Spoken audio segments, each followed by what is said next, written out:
Hi, so last week I did a video called 10 Things I Love About Britain. I say last week, I literally just finished filming that video.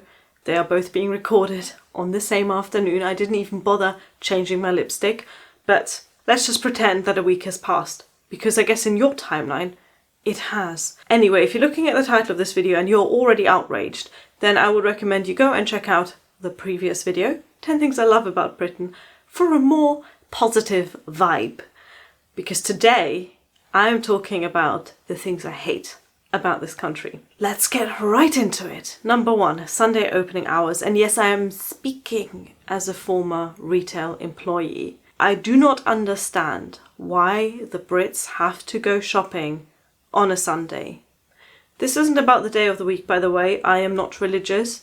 I don't think that Sunday should be a day of prayer and contemplation, but I do think that it is important that the whole nation takes one day off, just one day, where the shops close, the businesses close, where you don't have to go to work.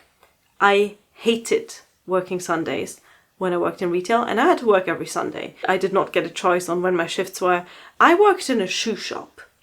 There is no reason why someone would have to get a shoe or a pair of shoes even on a Sunday that you couldn't also get on the Saturday or on the Monday. I do not understand. I mean, I say I don't understand it. Of course I understand it. It's capitalism. That's why we've got Sunday opening hours. But I wish they didn't exist. I wish that the government gave a little bit more of a crap about the people who actually have to work. Number 2, things I hate about Britain: dirty streets and uncared for town centres. The councils don't get a lot of money here. The British government is very, very centralised, and the people who actually run the towns and the villages and the cities, they just don't have that kind of a budget. But it's kind of disgusting to see in what bad shape the town centres are here. Part of that is also to do, I think, with people not caring as much. People litter a lot more here than I've ever seen in Germany, and people vandalise and break things to a degree that I've not seen in Germany. And I'm comparing small towns here. I don't live in a big city, I live in a small town, and it's just not a nice experience to go into the town centre. There'll be rubbish flying everywhere, there'll be broken park benches, there'll be beaten up windows. Even at Christmas, there is a single Christmas tree in the town centre, and I kid you not, it is surrounded by a security fence. It is a very small thing. It doesn't really take that much away from my quality of life here, but it's not nice. And actually, every time I've had Germans visiting me here, they bring this up. They go into town and they're like, wow, is it always this dirty here? Is it always this ugly? It's just not a nicely kept, looked after place. Number 3, insistence on small talk, even in writing. If you watched my Things I Love About Britain video, you'll remember my last point on that list being general friendliness of people. So this is kind of the flip side of the coin of that. People love small talk. Even British people who say, I don't like small talk, I'm straight to the point, I'm so honest. No, trust me, you do. You always small talk. You always talk about things that don't matter before you get to the things that matter. The weirdest thing is that the Brits insist on doing that in writing as well. I remember once I was at my university and I was writing up an email to one of my lecturers, and a friend looked over my shoulder and said, "That's the most German email I've seen." I said, "Why?" And he said, "Well, you just go, hello name, question, thanks Claudia." That's the entire email. I'm like, yeah? Well, I only need the answer for that one question. But no, apparently in the UK you have to start with, hi so-and-so. I hope you're doing really well and you've had a great weekend. I've been busy with this and that, but I'm very much looking forward to the holidays. I hope you're not too busy. Apologies if you are, but if this isn't too convenient for you, would you be so kind as to answer this question for me? Thanks, I really appreciate your time. Lots of love to the wife. Thanks, Claudia. So you spent half an hour formulating the perfectly polite email when you just need one question answered. I mean, I say things I hate about Britain. It's more things I find baffling and hilarious about Britain. But this culture of insisting on small talk was very unnatural to me as a German coming here for the first time. I really had to get used to it. For about the first year of me living here, I had a very visceral reaction to the question, how are you? I would just be minding my own business. For example, I'd be out in a shop and buying something, I'd go up to the till, and then the person at the till looks at me and goes, "Hi, how are you?" My first thought was, do I know you? And my second thought was, I don't know you. How is it your business? Mind your own business. I don't want to tell you how I am. Why do you even care? Then of course I realised that how are you is a greeting and not actually a question that requires an answer.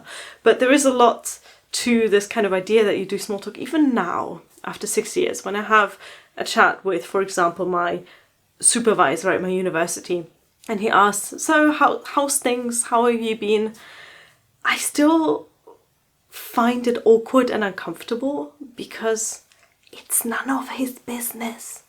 We are here to talk about academics and not about my personal life. But it's all kind of part of the culture, and you gotta get used to it and you gotta adapt, because otherwise you are seen as rude. And I'm sure many people consider me very rude, or at least considered me very rude in the past, because I have not picked up on those very British social cues and very British social quirks.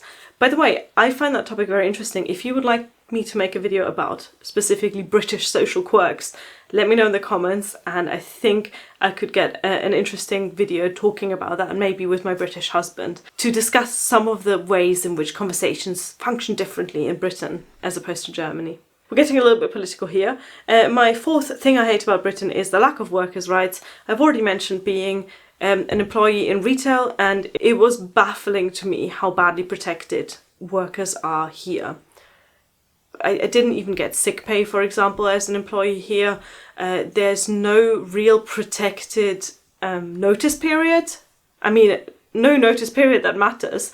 My notice period was a week, and then after a year it increased to 2 weeks, and then after another year increased to 3 weeks. So I could be sacked with barely any notice.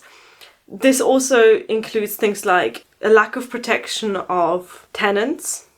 Landlords have a lot of power here. It's like Britain really genuinely does not care about the working class at all. And I found that very shocking, but I learned very quickly to keep my mouth shut when I was working in retail, because I knew how replaceable I was, and because I knew how quickly I could just get the sack. My next point, just to change it up a bit and not make it too political, seagulls. Why? Why are they? They are annoying, they are loud, they are terrifying. Every spring and early summer when the chicks are, learning to fly, what's the word, fledgling? When they're fledging, then, fluttering about, ugly, grey, squeaky things that they are, the seagulls turn into little monsters. There's always a seagull nest on a rooftop right next to my house, and when the chick from that starts toddling about outside on the street, it's impossible to leave my house without getting attacked by an overprotective adult seagull. They will come swooping down on me and I have to run and duck. They're also vicious thieves. Like, you cannot walk around outside holding a sandwich, a pastry, any, a chocolate bar, whatever. They will come swooping down and steal it right out of your hand. And trust me, when you have a seagull swooping down on you, they are a lot more bigger. They're basically eagles, I tell you. They are basically birds of prey. My next point, we're getting a little bit more serious again, is the way that children are kept helpless and dependent. I really miss seeing children out and about on their own in Britain. In Germany, it's not uncommon to see kids, preteens, minding their own business, playing outside, walking to school on their own, going out into town centres to buy an ice cream. You see children out and about having a good time without adults in Germany, and here that is not the case. It starts with parents keeping toddlers on leashes, which is a lot more common here than it is in Germany. I don't think I've ever seen, one of them, the kids have these little backpacks that then connect to a leash for the parents to hold. And I don't want to judge parents here. I don't have any children, so, I'm sure there are legitimate reasons for these. I'm just pointing out that I see them a lot more here. In fact, I've never seen them in Germany. I only see them here. Preteens don't really go to school on their own. Like, the parents always have to drive their children to school. The schools themselves are fenced in. You know, they're fenced in securely so the children can't escape, or I guess predators can't get into the schools. It just feels like you wrap the children in bubble wrap here to make sure nothing happens to them. And then at 18 years old, you send them off to university as completely helpless adults. When I started university here, I was 23. Obviously, most of the students around me were just 18. And the degree to which they couldn't look after themselves was shocking. They couldn't cook, couldn't wash their clothes. They just didn't know basic adult survival skills. And I've had so many conversations with Brits that tell me, for example, that they never learned to cook because the mum wouldn't let them in the kitchen. That didn't know how to do basic household things because their parents cleaned up around them and never taught them how to use a washing machine. I find that shocking, and I had to try really hard not to be a judgy bitch about it. Because in which world does it make sense to keep your children all protected and all wrapped up and do everything for them and not teach them life skills, and then send them out into the world and expect them to be fully functioning adults? Number 7, well, right back into politics, voting and governance system. And again, I don't understand why I care so much, because I don't have the right to vote here anyway. But it bothers me how little bothered, how unbothered, how not bothered people are about the lack of functioning democracy in this country. First past the post is an atrocious system of electing a parliament. The House of Lords as an institution is incredibly outdated. I don't understand why people aren't rioting about this. Don't you want your vote to count? Don't you want your voice to be heard in Parliament? The two-party system makes no sense, but the two-party system is entirely a result of first past the post instead of having a representational, proportional system. So many issues that are happening in politics, for example, the fracturing of the Labour Party or the rebellion in the Conservative Party over things like Brexit, etc. Like, that could be avoided if you just had proportional representation and if you didn't have to squeeze so many political ideologies into two big parties. You know what, I kept that quite brief. I'm proud of myself. But again, if you want a video about me ranting about various political systems, let me know. Number 8, public transport. This will also be different depending on where you live in the UK. I live in a small town in North Wales. Public transport is atrocious. It's so funny to me when Germans complain about the Deutsche Bahn, because compared to what you have here, the Deutsche Bahn is heaven. Super functional compared to the mess that you have here as a public transport system.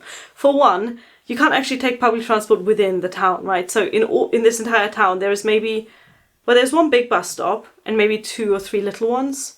So the way that you hop on a bus in Germany to go down a few streets to save yourself a half-hour walk, you can't do that here. Buses pretty much only go outside of town to other towns. They are much more expensive. They are much less frequent. Trains, don't even get me started on trains. It's almost never worth taking the train here, financially. This part of the UK is completely forgotten anyway. There should be more train lines here than there are.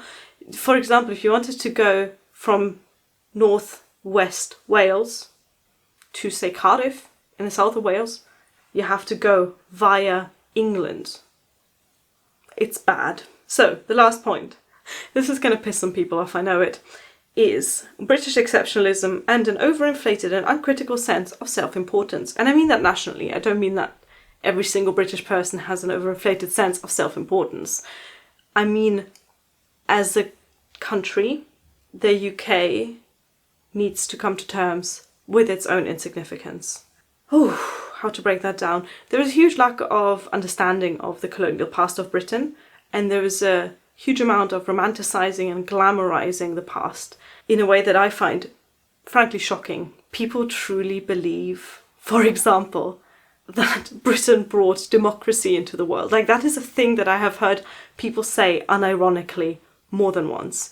People truly believe that the British brought civilization to the countries they invaded and colonized. It is baffling, and it's not just people on Twitter that tell me this, it's people in everyday life, but most shockingly it is politicians in public, it's people with a public voice that just have no amount of actual self-reflection to see the harm that the British have caused in history. You'd think there'd be like memorials to the victims of colonization, museums. No, no. It's all about how great the British were in history. And this kind of sense of self-importance carries through to the modern day. For example, the British genuinely believe that anyone gives a shit about their national football team. No, scrap that. The English believe that anyone gives a shit about their national football team. They actually think that they are like one of the great rivals in football. And I want to make sure I'm talking specifically about men's football here. The women's football team rocks here. The English women are an amazing team and I love watching them. But the men's football team, which is sadly the one that most people care about here, I'm sorry, but your 2 world wars and 1 World Cup, no one cares about that other than you. Again, specifically talking about England here. Wales did alright in the last Euros, bless them. So football was just one example, but like the British, the English specifically, really think that they are this superpower still.